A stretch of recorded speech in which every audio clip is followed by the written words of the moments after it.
Hey y'all, what's up? This is Anya Styles coming at you with another video on my YouTube channel, The Bridge. So today we're going to talk about protective styling.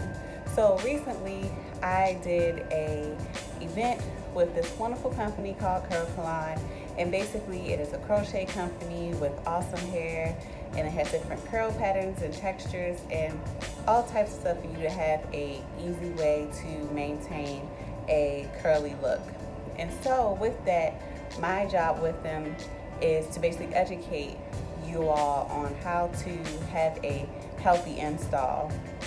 So that led me to want to share on my own YouTube channel some tips that I personally recommend for protective styling. So have you ever known or experienced someone who has worn a protective style?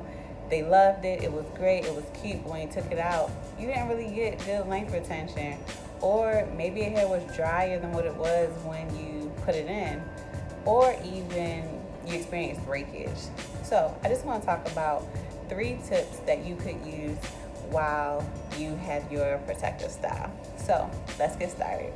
The first one is, before you get a protective style, you want to make sure that you deep condition. This is important because typically protective styles are suggested to be in from 6 to 8 weeks. Yes, 6 to 8 weeks, not 3 months, 4 months, anything like that. The only time I recommend different styles to be in longer than 8 weeks is if it's maybe like some faux locks, but that's about it, because you want to make sure that your hair is getting cleansed and conditioned properly, because that also helps with your moisture retention. So like I said, you want to make sure that you do deep condition before you get your style. So that leads me to my second point of, you also want to make sure you get a trim in between your protective styling.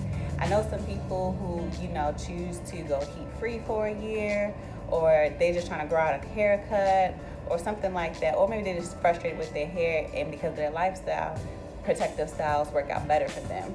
So even with that, don't just take a protective style in and literally the next day get one put back in without assessing and analyzing your hair.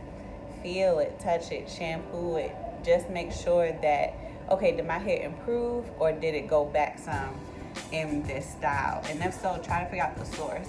I believe as hairstylists, especially natural hair care stylists, our job is to find out the source of what goes on with your hair and what is the cause, so we can provide a solution.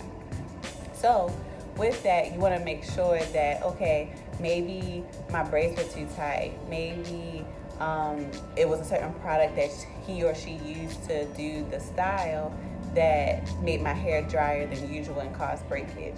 You want to make sure that what you're doing is helping your hair, not setting your hair back. My last point is, you are wearing your style too long and it's too tight. And so when I say it's too tight, meaning, the way the tension that you had on your strands and all of that is way too tight, or sometimes the manipulation really wasn't great in the first place. I'm not saying that if you are a non-professional that you don't know what you're doing, because there's some professionals out here who don't really have the best methods or techniques. However, when you are doing a protective style such as crochets or braids, even sew-ins, you want to make sure that the way you handle your hair is with a gentle, graceful touch and feel.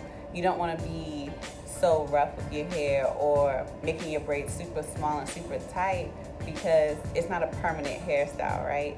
If something loosens, it can always be retightened. But the thing about it is, you want to make sure you are helping your hair, not doing things to sabotage your cycles. I know people and have experienced different first-time clients and everything where they've been wearing protective styles, for years, and they're just like, but my hair is this, my hair is that, it's not getting better, I don't know what to do. And sometimes it's not necessarily the style itself, it's how you're caring for it in between stages or even underneath it. So let's do a brief recap.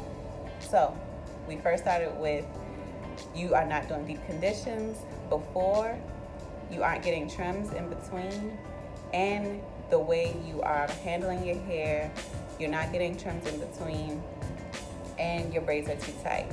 These sound very simple, but they're very, very, very valuable and important in the process of making sure that your hair stays healthy and protective styles. So I hope this information was helpful to you. Please feel free to drop a comment or email me and let me know what you thought about this video. Talk to y'all soon. Bye.